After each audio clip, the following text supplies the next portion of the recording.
My name is Elise, and I'm 29. I'm sitting in a lawyer's office, heart racing, surrounded by my family's cold stares. The air feels thick like something's about to break. My sister Hannah smirks across the table, and my parents' eyes avoid mine. I've always felt like the odd one out, but today I hoped for fairness. A dusty envelope sits on the desk unnoticed by everyone but me. What's inside? Have you ever felt invisible in your family? Share where you're watching from below, and please like or subscribe to join my story. The lawyer's office smelled of old paper and lemon polish, the kind of place where secrets get buried in fine print. I sat rigid, my hands clasped so tight my knuckles ached, still reeling from the weight of that moment in the hook. Hannah's smirk lingered in my mind, but now her eyes glinted with something sharper, like she knew what was coming. My parents sat across from me, their faces unreadable, though Mom's lips twitched slightly as if holding back a thought. The clock on the wall ticked louder than it should, each second stretching the silence until it felt like a taut wire about to snap. Mr. Larson, the lawyer, cleared his throat and adjusted his glasses. His voice was steady, almost mechanical, as he began reading the will. I leaned forward, my breath shallow, clinging to the hope that maybe, just maybe, my parents had seen me after all these years. I'd spent my life trying to prove I was enough, staying late at the family business, sketching designs for new products, even when no one asked. I wasn't expecting millions, just a nod, a sign I mattered. He started with Hannah. $10 million, the family estate in Napa, and full control of Dad's tech company. My stomach twisted, but I forced a smile, telling myself it made sense. She was the golden child, always had been. Hannah's shoulders straightened and she tossed her hair back, her diamond earrings catching the light. Greg, her husband, leaned over and squeezed her hand, his grin wide enough to show his back teeth. I looked at Mom, expecting her to meet my eyes to soften the blow, but she stared at her lap, folding and unfolding a tissue. Then Mr. Larson turned to me. I held my breath, my fingers digging into my palms. He paused, his eyes flickering with something I couldn't read, maybe pity. He said my parents had prepared a message for me, something they wanted me to hear directly. My heart sank. A message. Not a share, not a mention in the will, but words. I glanced at Aunt Clara, who sat to my right, her brows knitting together. She reached for Uncle Ray's arm, her rings clinking softly against his watch.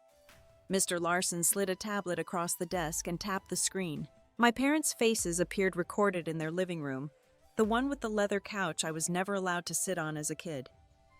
Dad's voice came first, calm but firm. He said they'd thought long and hard about their decision. Mom nodded beside him, her eyes fixed somewhere off camera. They believed Hannah had the vision to carry their legacy forward, to grow the company, to keep the family name strong. I swallowed hard, waiting for my name for anything. Then Dad looked straight into the camera, and it felt like he was seeing me, really seeing me for the first time in years. He said, "Elise, you're strong, but you need to learn to stand on your own. We're giving you nothing because we know you can earn your own way." Mom's lips pressed into a thin line like she was swallowing something bitter, and she added, "It's for your own good, honey." The video ended, the screen fading to black. The room spun. My ears rang, drowning out the clock's ticking. Nothing. Not a dime, not a keepsake, not even a share of the business I'd poured my heart into. My parents, who'd framed Hannah's every report card, who'd flown her to Paris for her 16th birthday, while I got a used laptop, had just written me out of their lives. I stared at the table, my vision blurring, trying to anchor myself to the grain of the wood. Hannah let out a soft laugh, barely audible, but it cut like a blade. She leaned toward Greg and whispered something, her hand covering her mouth. Greg chuckled, his eyes darting to me, and I caught his words, low and smug. She never had a chance. My cheeks burned, and I wanted to scream, to demand why, but my throat felt sealed shut. Aunt Clara shifted in her seat, her voice sharp as she muttered to Uncle Ray, "This isn't right." Ray patted her hand, but his jaw was tight, his gaze fixed on the floor. I tried to breathe, to process, but memories flooded in. I was 12, standing in the kitchen, showing Mom a poem I'd written. She'd glanced at it, then handed it back, saying, Hannah's got a debate tournament this weekend. Let's focus on that. Or the summer I was 18 working unpaid at the company organizing files, while Hannah partied in Greece. I'd told myself it was fine that love wasn't measured in money or attention, but now sitting here, I felt like a fool. Mr. Larson shuffled his papers, his voice breaking the silence. He said there were a few more details to cover, but I barely heard him. My hands trembled in my lap and I pressed them against my thighs, willing them to stop. I looked at Aunt Clara, hoping for some kind of anchor, but she was whispering to Ray again, her face pale. Hannah's smirk widened, and Greg leaned back in his chair, his arm draped over her shoulder like they'd just won the lottery. Which I guess they had. I wanted to run to disappear, but my legs felt like lead. The room felt smaller, the walls closing in, and I couldn't shake the feeling that this was only the beginning of something worse. What had I done to deserve this?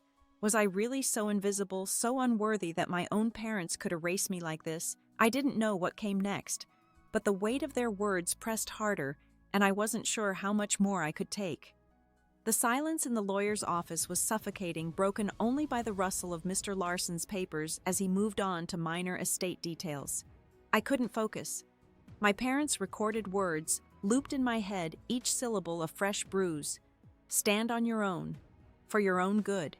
My chest tightened, and I pressed my hands harder against my thighs, trying to ground myself. Hannah's soft laugh still echoed in my ears, and I could feel her eyes on me, waiting for me to crack. I glanced around, desperate for something to hold on to. Aunt Clara's face was still pale, her fingers twisting the edge of her scarf. Uncle Ray murmured something to her, his voice too low to catch, but his shoulders were hunched like he was bracing for a storm. Across the table, Greg adjusted his tie, his grin replaced by a smug tilt of his lips. Hannah leaned back in her chair, her posture relaxed as if this was just another Tuesday. My mother finally looked up from her tissue, her gaze sliding past me to the window like I wasn't even there. Mr. Larson's voice droned on about property taxes, but my mind drifted to a memory I hadn't touched in years. I was 15, sitting at the dining table, showing Dad a marketing plan I'd drawn up for the company. It was just a school project, but I'd spent weeks on it, sketching logos, researching competitors. He'd skimmed it for 10 seconds, then slid it back, saying, "Hannah's got a real head for this stuff. You should ask her for tips." I'd nodded, swallowing the lump in my throat, and tucked the plan away in a drawer. It was still there in my old bedroom, gathering dust. The memory stung sharper now in this room where my worth had been measured and found wanting. I shifted in my seat, the chair creaking, and Greg's eyes flicked to me. He leaned toward Hannah, his voice a stage whisper. "Guess some people just aren't cut out for the big leagues, huh?" Hannah's lips curved and she tilted her head like she was studying a disappointing painting. My pulse pounded in my ears and I gripped the armrests, my nails digging into the wood. Aunt Clara's voice cut through sharp and sudden. "That's enough, Greg." Her tone was low, but it carried and the room stilled. Greg raised an eyebrow, but Hannah touched his arm, silencing him. Clara's eyes met mine, fierce and steady, and for a moment I felt seen. But then Mom spoke, her voice cool and clipped. "Clara, let's not make a scene. This is a private matter." Clara's jaw tightened, and she looked away, her hands balling into fists. I wanted to thank Clara, to grab her hand and beg her to keep talking, but my voice wouldn't come. Instead, I stared at the table, tracing the scratches in the varnish, each one a tiny rebellion against the polished surface. My thoughts spiraled. Had I been delusional, thinking I'd ever had a place in this family? I'd stayed late at the office, fixed problems. Hannah never touched, smiled through every slight. And for what? To be told I needed to earn my own way like I hadn't been trying my whole life. Mr. Larson cleared his throat again, signaling the end of the meeting. He mentioned a follow-up session next week, something about additional paperwork, but his words blurred together. People started to stand, chairs scraping against the floor. Hannah smoothed her skirt and turned to Greg, her voice bright. "We should celebrate tonight. Maybe that new place downtown?" Greg nodded, already pulling out his phone, probably booking a table for two. I stayed seated, my legs heavy like they'd forgotten how to move. Aunt Clara lingered by the door, her eyes searching mine, but Uncle Ray gently tugged her arm and they left. Mom gathered her purse, her movements precise, and walked out without a glance. I was alone with the weight of it all, the room emptying out like my hopes. My fingers brushed the edge of my chair, and I noticed a small frayed thread in the upholstery unraveling just like me. As I stood, my purse slipped from my lap, spilling pens and a crumpled receipt onto the floor. I knelt to pick them up, my hands shaking, and caught sight of that dusty envelope again, still sitting on Mr. Larson's desk. It was thicker than I'd realized, sealed with a wax stamp, the kind Grandpa used to use for his letters. My heart skipped a flicker of curiosity cutting through the fog. What was it? Why hadn't anyone mentioned it? I straightened, clutching my purse, and forced myself to walk out. The hallway was dim, the air cooler, but my skin burned with questions. Hannah's laughter drifted from the parking lot light and careless, and it fueled something in me, something raw and unyielding. This wasn't over. I didn't know what came next, but the sting of their rejection was sharpening into something else, something that felt like defiance. The family mansion felt like a museum, all polished marble and chandeliers, but tonight it was a stage for Hannah's victory. I sat at the long dining table, the same one where I'd eaten cereal alone as a kid, while Mom planned Hannah's ballet recitals. The celebration dinner was in full swing with clinking glasses and forced laughter. Hannah held court at the head, her voice bright as she described a yacht she planned to rent for a Caribbean getaway. Greg nodded along his fork poised over a slice of prime rib, his eyes glinting with approval. I pushed a piece of asparagus around my plate, my appetite gone. The chandelier's light cast harsh shadows, and every laugh from the other end of the table felt like a jab. My navy dress, the one I'd chosen to look composed, clung to my skin suddenly too tight. I kept replaying the lawyer's office dad's voice on that video telling me to stand on my own, Mom's cold avoidance. The envelope I'd seen sealed and mysterious flickered in my mind, but it felt like a faint hope drowned out by the noise around me. Across the table, Aunt Clara sipped her wine, her lips pursed. Uncle Ray murmured something to her, but she shook her head, her eyes darting to me. I wanted to ask her what she'd meant in the office, why she'd called it unfair, but the words stuck. Instead, I caught the eye of Mia, my old high school friend, now a server here. She moved quietly, refilling water glasses, her dark braid swinging. When she passed me, her hand brushed my shoulder, and I felt a folded note slip into my lap. I tucked it under the table, my heart racing. Hannah's voice cut through sharp and performative. I'm thinking we'll redo the Napa estate too, make it more modern. Greg chimed in, saying they'd gut the old library Dad loved, the one with his leather-bound books and that creaky desk where I used to do homework. My stomach twisted. That library was Dad's heart, where he'd told me stories of starting the company from nothing. I'd always imagined keeping it untouched, a piece of him that felt like mine. Now Hannah was erasing it just like they'd erased me. I unfolded Mia's note, keeping it low. In her neat handwriting it read, "You're worth more than this. Don't let them win." My throat tightened and I glanced at her. She was clearing plates, her face neutral, but her eyes met mine for a split second, fierce and steady. I tucked the note into my pocket, my fingers lingering on the paper, a small anchor in the storm. Mom stood, her silk scarf fluttering, and gestured for me to follow her to the hallway. I hesitated, my legs heavy, but I rose, smoothing my dress. The chatter faded as we stepped into the dim corridor, the air cooler, but no less suffocating. She turned to me, her face a mask of calm, her pearls gleaming against her neck. "Elise, you need to stop this," she said, her voice low but sharp. "You're making everyone uncomfortable, acting like this is about you." I blinked, my breath catching. "Uncomfortable," I said, my voice shaking. "You and Dad just cut me out of everything, and I'm the one making it about me." Her eyes narrowed and she crossed her arms. "You've always been too sensitive," she said. "Hannah's earned her place.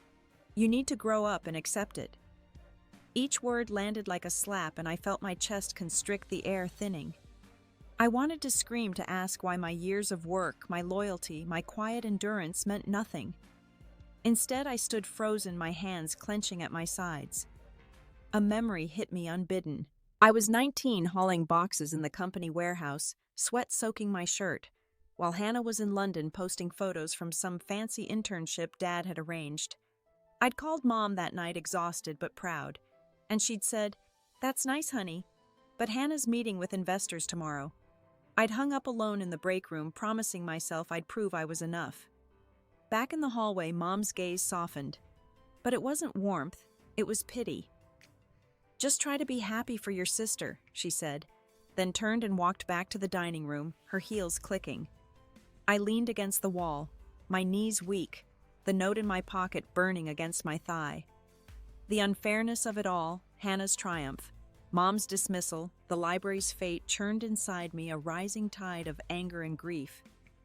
I wasn't just invisible, I was being erased piece by piece. The dining room buzzed with clinking silverware and hollow chatter, but it felt like I was underwater, every sound muffled, every glance a weight pulling me deeper. I sat back down, my hands still trembling from Mom's words in the hallway, her pity searing into me. Hannah's toast lingered in the air, her glass still raised, and the guests' smiles seemed to mock me. I gripped Mia's note in my pocket, its edges creasing under my fingers. But even its encouragement felt distant now, like a lifeline just out of reach. I tried to focus on my plate, the untouched asparagus now cold, but my eyes kept drifting to the framed photo on the mantel behind Hannah. It was from a family trip to Tahoe when I was 10, all of us smiling by the lake. I'd found it years later in a box, half torn, my face barely visible at the edge. I'd taped it back together, thinking it meant something, proof we'd been a family once. Now seeing it displayed like a trophy, I realized it was just another prop in Hannah's story, one where I was a footnote. Uncle Ray cleared his throat, his voice cutting through the noise. He raised his glass, his smile strained. "To family unity," he said, his eyes flickering to me. "Let's keep what matters in focus." Aunt Clara nodded, but her knuckles were white around her wine glass. The table fell quiet, and for a moment I thought someone might acknowledge the fracture, the gaping hole where I'd been cut out. But Hannah laughed, a sharp, brittle sound, and said, "Oh, Ray, don't get sentimental. We're all fine, aren't we, Elise?" Her words were a challenge, her gaze pinning me like a butterfly to a board. I opened my mouth, but nothing came out. Greg smirked, leaning back in his chair, and whispered something to the man next to him, a cousin I barely knew. The cousin chuckled, and my cheeks burned. I wanted to disappear, to melt into the floor, but I was trapped, every eye in the room, a spotlight on my silence. Aunt Clara set her glass down hard, the sound sharp enough to make Mom flinch. Clara's voice was low, trembling with restraint. "Hannah, that's enough. You don't need to rub it in." Mom's head snapped up, her eyes narrowing. "Clara, stay out of it," she said, her tone icy. "This is between my daughters and me." Clara's face reddened, and she leaned forward, her voice rising. "Between them, you call this fair, Margaret? You've always favored Hannah, and now you've humiliated Elise in front of everyone." The room froze. Guests shifted uncomfortably, forks pausing midair. Uncle Ray touched Clara's arm, murmuring her name, but she shook him off. Mom's lips parted, but no sound came. I stared at Clara, my heart pounding, grateful for her defense, but terrified of the fault lines it exposed. This wasn't just about the will, it was decades of unspoken grudges, of Mom and Clara's rivalry as sisters of a family that had never been whole. Hannah broke the silence, her voice syrupy sweet. "Aunt Clara, I get that you're upset, but Elise is fine. She's tough, right?" She turned to me, her smile a blade. "Tell them you're okay, Elise. Go on." My throat closed, and I felt the weight of every stare, every expectation. I wanted to scream that I wasn't okay, that I was drowning, but the words wouldn't come. Instead, I nodded, a small, jerky motion, and hated myself for it. Greg laughed, loud and deliberate, shattering the tension. "See, all good. Let's eat." The table stirred back to life, conversations resuming, but the air felt heavier, charged with things unsaid. I glanced at Mia, who was stacking plates near the door, her jaw tight. She caught my eye and mouthed, "Stay strong," but it felt like a plea I couldn't answer. My hands shook as I reached for my water glass, the liquid sloshing slightly. A memory surfaced unbidden from when I was 20, sitting in the company break room after a long shift. I'd overheard Mom on the phone bragging about Hannah's promotion to a role I'd trained her for. She'd said Hannah's the one who'll take us forward. Elise is just reliable. Reliable. The word had gutted me then, and now it echoed a reminder that I'd never been more than a shadow in their eyes. As dessert was served, a creamy cheesecake I couldn't stomach, I overheard Hannah and Greg again, their voices low but clear. They were planning to sell off the company's smaller divisions, the ones I'd helped build, to fund their new ventures. My chest ached, not just for me, but for Dad's legacy, the late nights he'd spent sketching ideas, the pride he'd taken in every detail. I'd believed in that legacy, worked for it, loved it, and now it was theirs to dismantle. I stood abruptly, my chair scraping, and excused myself, my voice barely audible. The hallway was dark, the mansion's grandeur closing in like a tomb. I leaned against a wall, my breath ragged. Mia's note crumpled in my fist. The anger was there, hot and sharp, but beneath it was something heavier: grief for a family I'd never truly had, for a place I'd never belonged. The dinner wasn't over, but I felt it coming, a storm I couldn't outrun, and I didn't know if I had the strength to face it. A week after the dinner, I was back in Mr. Larson's office, the same wood-paneled room that had unraveled my world. The air was stale, the clock still ticking like a heartbeat I couldn't ignore. I sat alone at the table, my hands folded, my navy coat draped over the chair. The follow-up meeting was supposed to tie up loose ends, but my nerves were raw, frayed from nights of replaying Mom's dismissal and Hannah's laughter. I hadn't spoken to anyone since, not even Aunt Clara, whose unanswered text sat heavy in my phone. Mr. Larson entered his briefcase, clicking open with a snap. He was joined by Sophie, his assistant, a quiet woman with sharp eyes and a notepad clutched to her chest. She gave me a small nod, her expression soft but guarded, like she'd seen too many families fall apart in this room. Hannah and Greg arrived next, Hannah in a tailored blazer, her heels clicking with purpose. Greg's tie was loose, his smirk as sharp as ever. Mom trailed in last, her scarf knotted tightly, her gaze fixed on the floor. No one spoke, but the tension was a living thing coiling around us. Mr. Larson began, his voice dry as he sorted through papers. He mentioned tax forms, minor assets, but I barely listened. My eyes kept drifting to that envelope on his desk, the one I'd noticed last time, its wax seal glinting under the lamp. It was thicker than I remembered, the paper yellowed, my name scrawled across it in a familiar slanted script. My heart stuttered. Grandpa's handwriting. I hadn't seen it since I was a kid, when he'd send me birthday cards with pressed flowers tucked inside. Sophie caught my stare and shifted slightly, her pen pausing. Mr. Larson cleared his throat, drawing my attention. He held up the envelope, his fingers careful, like it was fragile. "This was delivered to my office 6 years ago," he said. "From your grandfather, Elise, to be opened only in your presence after your parents' will was read." My breath caught, and I leaned forward, my hands gripping the table's edge. Hannah's head snapped up, her eyes narrowing. "What's that?" she said, her voice sharp. Mom's scarf twitched as she adjusted it, her lips parting but silent. Mr. Larson broke the seal, the wax crumbling onto the desk. He pulled out a single sheet of paper and a small tarnished key taped to it.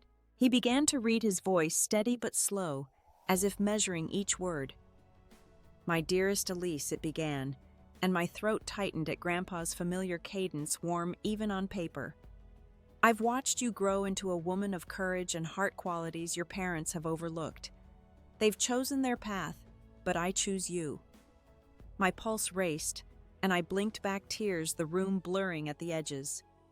The letter went on, Grandpa's words, a lifeline I hadn't known I needed. He wrote about my kindness, my grit, how I'd sat with him in his studio painting side by side when no one else cared. He said he'd left me something only I could understand, locked away with the key. I stared at it, the metal cool and heavy in Mr. Larson's hand, my initials faintly etched into its surface. A sob caught in my chest, and I pressed my lips together, fighting to stay composed. Hannah stood her chair, scraping. "That's not fair," she said, her voice rising. "Grandpa can't just bypass the will like that." "What's in there?" She pointed at the letter, her face flushed. Greg put a hand on her arm, but his eyes were on me, cold and calculating. Mom finally spoke, her voice low but sharp.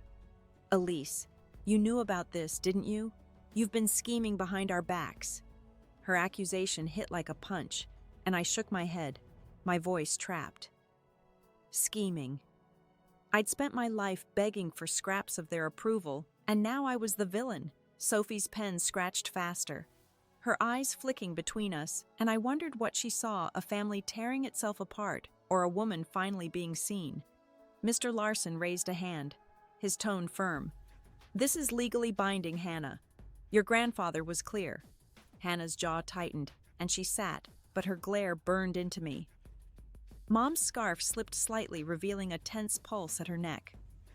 Greg leaned forward, his voice smooth. "Let's see the letter, Elise." Transparency, right? I couldn't move, couldn't speak. Grandpa's words were a flood washing over years of doubt, but Mom's betrayal cut deeper than ever. She thought I'd planned this, that I'd manipulated Grandpa when all I'd done was love him. My hands shook and I gripped the table harder, the keys outlined sharp in my mind. What was it for? A box, a door, a secret I wasn't ready for. The room felt too small, the air too thin, and I knew I was on the edge of something I couldn't take back. The weight of Grandpa's letter hung in the air, his words still echoing in my chest, but Mom's accusation that I'd schemed burned hotter. I opened my mouth to deny it, but Hannah cut me off, her voice slicing through the room. "You always played the victim, Elise," she said, standing again. Her hands braced on the table.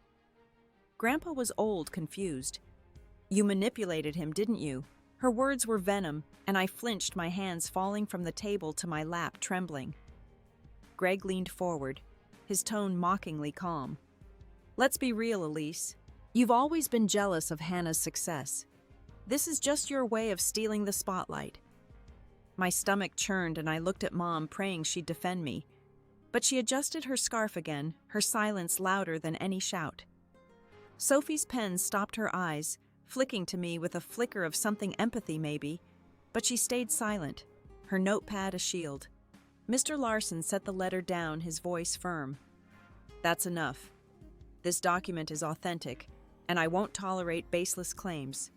But Hannah ignored him, turning to the room like it was her stage. She said I've worked for this family, sacrificed, while Elise just coasted, expecting handouts. Her eyes locked on mine, daring me to fight back. I wanted to, but my throat was dry, my thoughts a jumble of Grandpa's love and their hatred. A memory flashed sharp and unbidden. I was 13, sitting on Grandpa's porch, my knees scraped from a bike fall. He'd bandaged them, his hands steady, and said, "You're tougher than they know, kid. Don't let them dim you." I'd clung to that, but now with Hannah's words tearing into me, I felt like that kid again, small and bleeding with no one to bandage the wounds. Mom finally spoke, her voice low, almost a whisper. "Elise, you've always made things harder than they needed to be. If you'd just supported Hannah, none of this would have happened."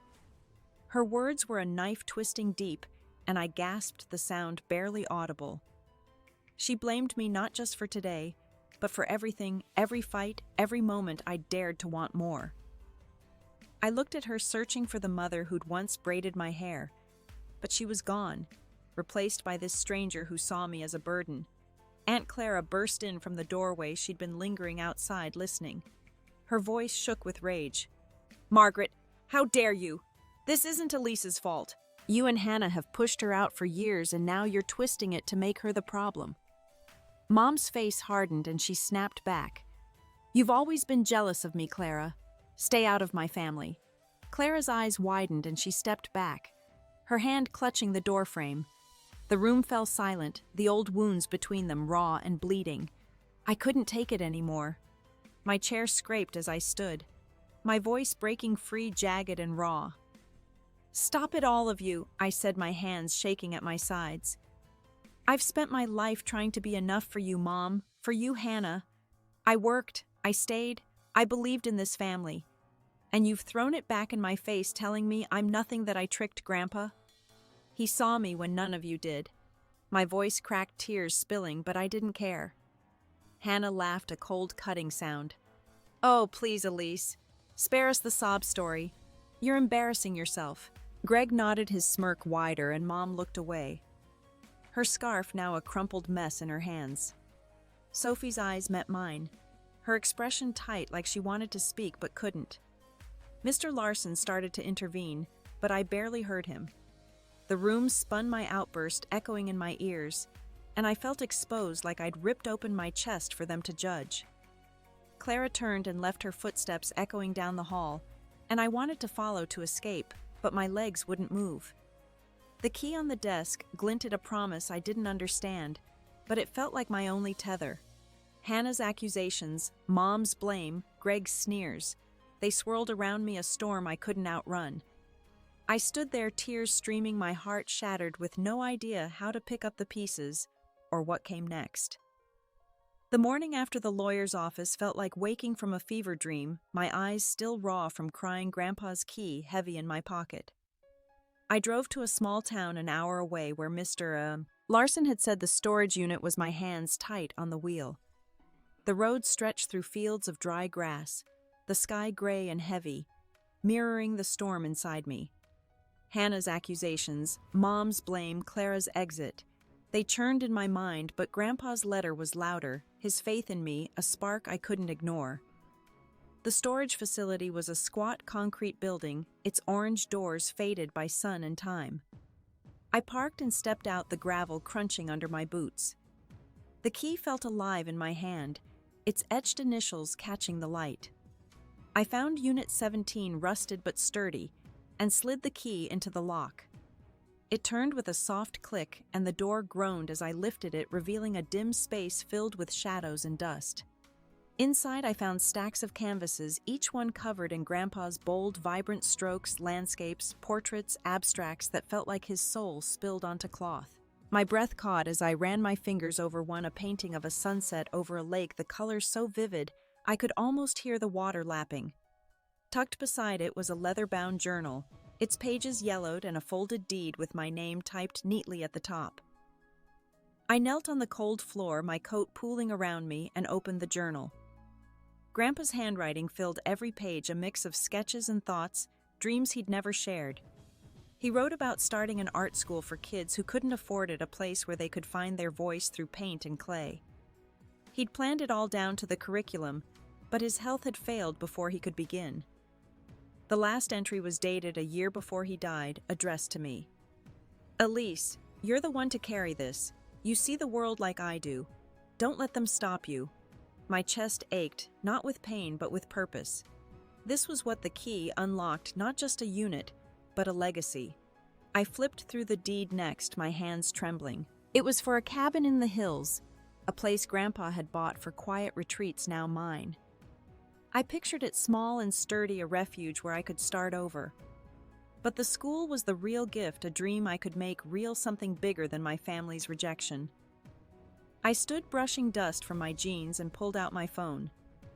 I texted Leo, an art dealer I'd met years ago at one of Grandpa's gallery shows.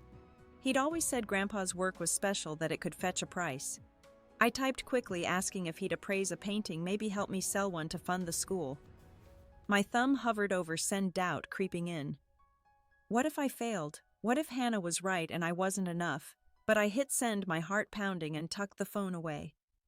As I stacked the canvases, I found one that stopped me cold, a small portrait of a girl fishing her back to the viewer, her hair tied in a loose braid. It was me, maybe 12, painted with such care I could feel Grandpa's love in every brush stroke. Tears pricked my eyes, but they weren't bitter this time. He'd seen me every quiet moment, every dream I'd buried. I wrapped the painting carefully, deciding to keep it a reminder of why I was doing this. My phone buzzed, Leo already replying. He was in town and could meet tomorrow. I exhaled a shaky breath and looked around the unit, the air thick with possibility. I was scared, my hands still shaky, but something was shifting inside me, a strength I hadn't known I had. I locked the unit and stepped back into the gray morning, the key warm in my pocket, my resolve hardening with every step. Back at my apartment, I spread Grandpa's journal and the deed across my kitchen table, the late afternoon light slanting through the blinds. The storage unit's dust still clung to my hands, and the portrait of me fishing leaned against the wall, its colors glowing even in the dim room. Leo's text had set things in motion, but now I needed a plan, something real to hold on to. My fingers traced the journal's pages. Grandpa's dream of an art school feeling less like a fantasy and more like a call I could answer. I called Mia, my voice steadier than I expected. She answered on the second ring, her tone warm but cautious, like she sensed the shift in me. I told her about the storage unit, the paintings, Grandpa's vision. I said I wanted to start the school to sell a painting and make it happen. There was a pause, then she laughed, not mocking but bright, like she'd been waiting for me to wake up. "I'm in," she said. "I know people, Elise. We can do this." Her words lit something in me, a flicker of belief I hadn't felt in years. I remembered a night in high school sitting on Mia's bedroom floor sharing cheap soda and dreams. I'd wanted to be an artist then, to make something that mattered. She'd listened, her eyes fierce, and said, "You will. Don't let them steal that." I'd forgotten that girl buried her under years of trying to please my family. Now, with Mia's voice in my ear, I felt her stirring, ready to fight. My phone buzzed again, a call from Hannah. I stared at the screen, my pulse spiking. Part of me wanted to ignore it, but the fire in my chest pushed me to answer. Her voice was cold, clipped. "I heard about Grandpa's little gift," she said. "Those paintings belong to the family, Elise. You can't just take them." I gripped the phone, my knuckles white. "They're mine," I said, my voice low but firm. "Grandpa gave them to me. You got everything else, Hannah. Let this go." She laughed, sharp and bitter. "You're delusional if you think you can pull this off," she said. "You're not a leader. You're barely a part of this family." Her words stung, but they didn't break me like they would have a week ago. I hung up without responding, my hands shaking but my resolve intact. I wasn't that kid anymore, nodding to keep the peace. I was done begging for their approval. I texted Leo again, arranging to meet at a coffee shop tomorrow. Then I called Tessa, his daughter, who'd once helped market a local gallery show. I'd only met her twice, but her energy, bright, unapologetic, had stuck with me. When I explained the art school, she didn't hesitate. "I can build a website," she said. "Social media too. Let's make it big." Her enthusiasm was a jolt, like a door swinging open. I thanked her, my voice catching, and she laughed. "Girl, this is gonna be epic." I sat back, the journal open to a sketch of a classroom kids painting at easels, Grandpa's handwriting noting supplies needed. I could see it now, not just as his dream, but as mine. The cabin deed caught my eye, and I imagined it as a retreat for the school, a place for kids to escape and create. My apartment, with its peeling paint and noisy neighbors, felt too small for this new version of me, one who was building something real. A memory surfaced, quiet but vivid. I was 16 in Grandpa's studio, mixing colors while he hummed an old jazz tune. I'd spilled paint on my shirt, and he'd laughed, saying, "Art's messy, Elise. So's life. Keep going." I'd kept going, then brushing off the stain, and I'd keep going now. Hannah's threat, Mom's silence. They were stains, not walls. I could move past them. I stood and walked to the portrait, my fingers brushing the canvas. The girl in the painting wasn't just me at 12. She was me now, standing at the edge of something vast, ready to leap. I pulled a notebook from my shelf and started listing steps, contacting appraisers, researching grants, sketching a logo for the school. Each word felt like a brick building something solid where my family's rejection had tried to hollow me out. As the sun dipped below the horizon, I set the notebook down and looked out my window, the city lights blurring into a soft glow. My phone was silent. No more calls from Hannah. No texts from Mom. The absence hurt, but it was a clean pain, one I could carry.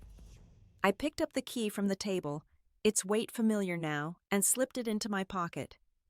I didn't say a word, didn't need to. The quiet was enough. My decision made my path clear. The community center smelled of coffee and fresh paint, its folding chairs arranged in uneven rows under fluorescent lights. I stood at the front, my hands gripping a note card, the words I'd rehearsed blurring as I faced the small crowd. Donors, local artists, and a few curious neighbors stared back, their faces a mix of skepticism and polite interest. Mia stood by the door, giving me a thumbs up, while Tessa adjusted a projector screen, her laptop glowing with our pitch deck. I took a breath. My sweater suddenly too warm and began. I told them about Grandpa's dream, the art school for kids who needed a place to belong. I described the painting we'd sold, a vibrant landscape of rolling hills that had brought in $200,000, enough to lease a building and buy supplies. My voice shook at first, but it steadied as I spoke, each word a step away from the girl who'd sat silent in the lawyer's office. The crowd leaned in, a few nodding, and I felt a spark of hope, fragile but real. A man in a gray suit raised his hand, his glasses catching the light. He introduced himself as Paul, a philanthropist who'd grown up in foster care. He said my story reminded him of his own, of being told he'd never amount to much. He pledged $50,000 on the spot, his voice firm, and the room murmured a ripple of surprise. A woman with a floral scarf followed, offering to donate art supplies, her eyes bright with tears. I scribbled their names on my note card, my hands steady now, the weight of their trust grounding me. But then my phone buzzed in my pocket, a sharp vibration that pulled me back. I ignored it, focusing on the next question, but it buzzed again, insistent. I excused myself and stepped to the side, my stomach nodding as I saw Hannah's name on the screen. She'd filed a lawsuit claiming the painting was stolen family property, demanding it back. I stared at the message, the room's warmth fading, my fingers cold. I texted Mr. Larson and he replied quickly. The deed was clear, Hannah's claim baseless. Relief washed over me, but it was thin, overshadowed by her audacity. I returned to the podium, my smile tight, and continued the pitch. Tessa flashed slides of mock-ups, of bright classroom kids painting murals, and the crowd's energy lifted again. But my mind kept drifting to Hannah's lawsuit, her refusal to let me have this one thing. I pictured her in her glass-walled office signing papers with that same smug tilt of her lips, and my chest tightened, a mix of anger and exhaustion. I'd fought so hard to get here, and she was still trying to pull me back. As the event wrapped, Paul approached me, his handshake warm. He said he'd been disowned by his family for choosing his own path, and seeing me stand up for Grandpa's dream gave him hope. His words were a balm, but they couldn't erase the sting of Hannah's message. I thanked him, my voice softer than I meant, and he nodded like he understood the weight I carried. Mia joined us, her apron smudged from helping set up, and suggested a community art show to keep the momentum going. I agreed, but my enthusiasm felt forced, the lawsuit's shadow looming. Later, as we packed up, Aunt Clara arrived, her coat buttoned to her chin. She hesitated, then hugged me, her perfume sharp and floral. She said she'd been wrong to stay silent for so long, that Grandpa had warned her about my parents' greed years ago. He'd trusted me, she said, because I had his heart. Her voice cracked, and I saw the guilt in her eyes, the years of standing by while Mom favored Hannah. I wanted to be angry, but I just felt tired. Her apology a heavy gift I wasn't ready to carry. I drove home, the city lights streaking past Clara's words, mixing with Paul's and the donors' pledges. The lawsuit was a blow, but it hadn't stopped me, not yet. Still, as I parked and sat in the quiet of my car, Hannah's message glowed on my phone, a reminder of the fight I couldn't escape. My hands rested on the steering wheel, the journal's weight in my bag beside me, and I felt frozen, caught between triumph and the ache of a family that kept pulling me under. The next morning, my apartment was quiet, the kind of stillness that presses against your skin. I sat at my kitchen table, a mug of tea gone cold in my hands, staring at the email from Mom that had arrived overnight. It was short, her words precise like a surgeon's cut. Elise, your actions have embarrassed our family. Consider this your notice, we're done. No signature, no softness, just a wall of finality. I read it again, my throat tight, waiting for tears that didn't come. Instead, a hollow ache settled in my chest, heavy as stone. I set the phone down and looked at the stack of flyers Mia had dropped off for the art show, their bright colors a stark contrast to the gray light filtering through my window. She'd worked late designing them, her handwriting scrawled on the top one. This is gonna be huge. I traced the words. Grateful for her fire. But Mom's email kept pulling me back. Done. The word echoed not just a rejection, but an erasure, like I'd never been her daughter at all. My phone lit up with a notification Mia's art show post had gone viral, shared by a local news page with comments flooding in. People were calling it inspiring a beacon for kids who felt lost. I scrolled through, my heart lifting slightly at strangers' words, but then I saw a comment from an anonymous account: greedy sisters stealing family legacy. Shameful. My stomach twisted. Hannah's work, no doubt, her lawsuit now a public smear. I closed the app, my hands unsteady, the praise soured by her shadow. I stood and walked to the window, the city humming below, indifferent to my unraveling. A memory slipped in, soft but piercing. I was 11, sitting on Mom's bed, watching her brush her hair before a gala. I'd asked if I could come, wanting just one night to feel close. She'd smiled, but it was thin, and said, "Next time, honey. Hannah needs me tonight." I'd nodded, slipping out, and spent the evening alone with a book. That promise of next time never came, and now with her email, I knew it never would. The doorbell buzzed, pulling me back. It was Tessa, her backpack slung over one shoulder, her eyes bright with ideas. She spread her laptop on the table, showing me a website draft for the art school, clean and bold, with a gallery of Grandpa's paintings. She talked fast about press releases and donor outreach, but I caught her glancing at me like she sensed the weight I carried. "You okay?" she asked, pausing mid-sentence. I nodded, my smile forced, and said, "Just a lot to process." She didn't push, but her quiet nod felt like understanding. As we worked, my phone buzzed again. Uncle Ray. I answered, my voice flat. He sounded tired, his words careful. He said he'd seen the art show post, that it was beautiful, but Mom was furious, calling my actions a betrayal. He wanted to meet to talk, but I cut him off, saying I needed time. His silence lingered, heavy with regret, and when he hung up, I felt a pang, not for him, but for the family I'd once hoped to mend. Tessa left, promising to finalize the website, and I was alone again. I opened my laptop, pulling up the art show plans, but Mom's email glowed in my mind, her words a cold hand on my heart. The viral post, the donors. Tessa's energy, they were victories, but they couldn't fill the void she'd carved. I leaned back, my eyes on the ceiling where a crack spiderwebbed across the plaster. I felt like that crack splitting under pressure, my edges frayed but still holding. The fight was far from over, and I was tired. My heart bruised, my strength stretched thin. The cabin Grandpa left me sat nestled in a clearing, its cedar walls weathered but warm under the late afternoon sun. I'd driven up that morning, my car packed with a duffel bag and a sketch pad. The city's noise fading with every mile. The air smelled of pine and earth, and as I stepped onto the porch, the wooden boards creaked softly like a greeting. Inside the space was small, a stone fireplace, a worn couch, a kitchen table scarred from years of use. It felt like Grandpa's solid and unpretentious, a place where I could finally breathe. I dropped my bag and walked to the window where sunlight spilled across a meadow dotted with wildflowers. For the first time in weeks, my shoulders loosened, the weight of Mom's email and Hannah's lawsuit easing just enough to let me think. I'd spent so long running toward approval, away from pain, that standing still felt foreign, almost reckless. But here, with the quiet wrapping around me, I wanted to try. I pulled out my sketch pad, the one I hadn't touched since college, and sat by the fireplace.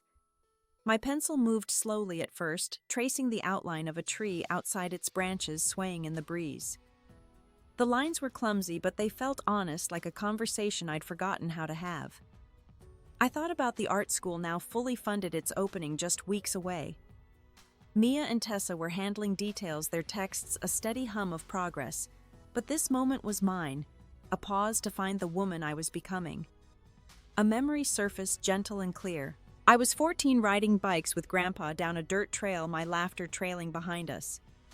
We'd stopped at a creek, and he'd pointed to a pebble smooth from years of water. He'd said, "Life shapes you, Elise, but you decide what kind of shine you'll have." I'd rolled my eyes then, too young to understand, but now, sketching in his cabin, I felt that shine, faint but growing polished by every choice I'd made since the will reading. My phone buzzed. Uncle Ray again. I hesitated, my thumb hovering, then answered. His voice was soft, almost tentative, like he was afraid I'd hang up. He said he'd been thinking about me, about the art school, and wanted to visit, maybe help in some way. I leaned back, the sketchpad resting on my lap, and told him I'd think about it. His offer was kind, but it stirred a flicker of caution, a reminder of the family I'd lost. I thanked him and hung up the quiet, returning softer now.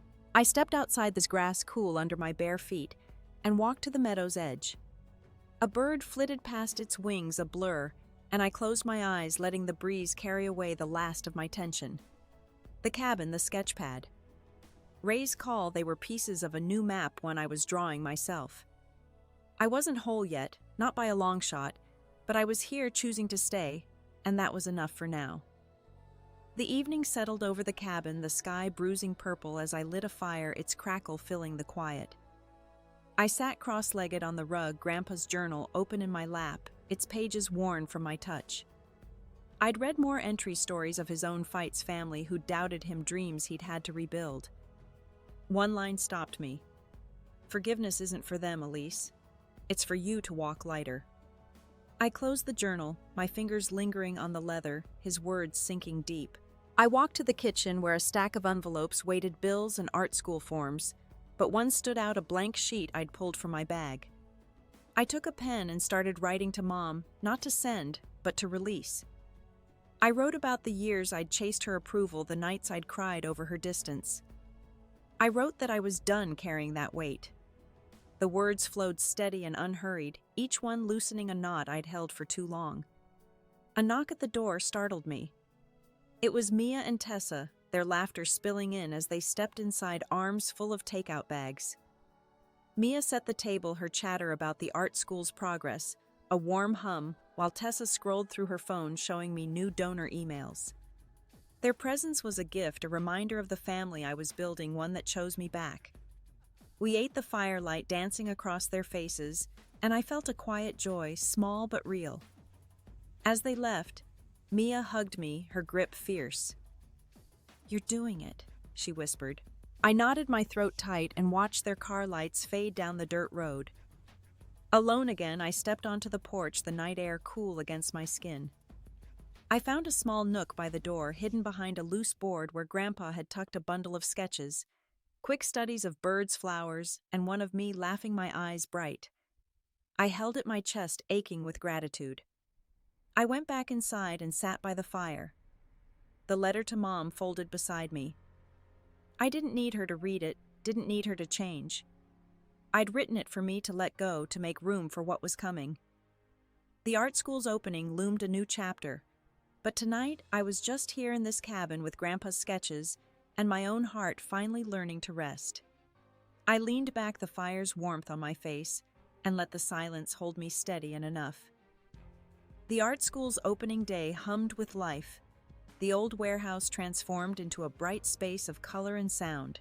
Kids darted between easels, their hands smudged with paint, while parents and locals wandered, their voices a soft buzz. I stood by the entrance, a clipboard in hand, my denim jacket loose over my shoulders. The air smelled of acrylics and fresh coffee, and for the first time in months, my chest felt light, like I'd finally exhaled. I watched a girl, maybe 10, dip her brush into blue paint, her brow furrowed as she worked on a canvas twice her size. She reminded me of myself at that age, quiet but stubborn, finding a world in colors that words couldn't touch. I knelt beside her, asking what she was making. "A storm," she said, her voice shy but sure, and I smiled, seeing the swirl of clouds taking shape. I told her to keep going, that storms were worth painting. She nodded, her brush moving faster, and I stood, my heart full. The crowd grew, their faces a mix of curiosity and warmth. I spotted Aunt Clara near a display of student sketches, her scarf a soft green today. She caught my eye and walked over, her steps slow but deliberate. She said she'd started a scholarship in Grandpa's name, a small fund for kids like the ones here. Her voice was steady, but her eyes were wet, and I saw the weight of her silence over the years now lifting. I hugged her, my clipboard pressing into her back, and whispered thanks. She squeezed my hand, then stepped back, blending into the crowd. Mia was by the refreshment table pouring juice for a line of kids, her laugh cutting through the noise. Tessa flitted between guests, snapping photos for the school's website, her energy a spark that kept the day alive. They'd become my anchor, their belief in me a steady pulse through the chaos of the past months. I caught Mia's eye and she winked like we were sharing a secret. In a way, we were this school, this moment was ours, built from scraps of hope and grit. I stepped outside for a breath, the afternoon sun warm on my face. The warehouse's brick wall was covered in a mural painted by the kids, all bold lines and wild colors. I traced a yellow star with my finger, its edges uneven but fierce. This place was more than a building. It was a promise kept to Grandpa, to myself, to every kid who needed a chance. I thought about the nights I'd spent planning the doubts that had clawed at me and how each step had carved a new shape in my heart. A woman approached, her press badge clipped to her jacket. She asked about the school, her pen poised over a notebook. I told her about Grandpa's vision about the kids who'd already found a home here. She nodded, scribbling, then paused. She said she'd heard about my family, about the will, and asked how I'd kept going. I froze, the question sharp, but then I smiled, soft and real. I said I'd learned to choose my own path, to build something that mattered. She wrote that down, her eyes kind, and walked away. I leaned against the wall, the mural's texture rough under my palm. The noise from inside spilled out, a reminder of the life I'd created. Hannah and Mom hadn't come, hadn't called, and I'd heard through Ray that the lawsuit was dropped, a quiet retreat. Their absence was a dull ache, but it didn't define me anymore. I was here, surrounded by people who saw me, who stayed. I closed my eyes, the sun warm, my breath slow, and felt the world settle just for a moment. Back inside the warehouse, the opening event was winding down, the crowd thinning as kids clutched their artwork, their faces bright with pride. I walked to a quiet corner where a small display held one of Grandpa's sketches, a simple pencil drawing of a sparrow in flight. Its wings were delicate, caught mid-soar, and I stood there, my fingers brushing the frame, feeling him in the lines. This was his gift, not just the school or the cabin, but the courage to keep going, to choose my own wings. A girl approached, the same one who'd painted the storm earlier. She held out a folded paper, her hands nervous but steady. I opened it to find a drawing of a tree, its roots deep, its branches reaching wide. She said it was for me because I'd helped her feel brave. My throat tightened and I knelt to hug her, her small arms warm around my neck. Her gift was a mirror showing me how far I'd come, how my choices had rippled outward, touching lives I hadn't expected. I thought about the months since the will reading, the nights I'd lain awake wrestling with anger and doubt. I'd wanted my family to see me, to love me the way I'd loved them. But standing here surrounded by laughter and paint-splattered tables, I realized their rejection had freed me. It had forced me to look inward, to find my own worth, not in their eyes, but in the life I was building. I wasn't perfect, and the scars were still there, but I was learning to carry them with grace. Sarah, a local teacher who'd volunteered to lead classes, joined me, her apron dusted with chalk. She said the kids were already asking when they could come back, their excitement afire she hadn't seen in years. We talked about adding evening workshops, about reaching more schools, and her quiet passion steadied me. She didn't know my story, not the details, but her trust in me felt like a bridge connecting me to a world bigger than my pain. Later, I slipped away to my car and drove to the cemetery where Grandpa rested. The gravel path crunched under my shoes, the air cool with the promise of evening. His headstone was simple, etched with his name and a single word, artist. I sat cross-legged on the grass, the girl's drawing in my lap, and spoke to him, my voice soft. I told him about the school, the kids, the way his dream had saved me. I thanked him for seeing me, for giving me a chance to see myself. The wind stirred, and I felt him there, not in some grand way, but in the quiet like he'd always been. Driving back, the road stretched dark and empty, my headlights cutting through the night. I thought about what I'd learned, not just about my family, but about myself. Worth isn't something others give you, it's what you claim piece by piece through the choices you make, the people you lift, the dreams you dare to hold. I'd spent so long waiting for permission to matter. but now I knew my life was mine to shape, and that was enough. I want to hear from you. What's a moment when you found your own strength, when you chose yourself despite the odds? Share it in the comments below. It means the world to connect with you.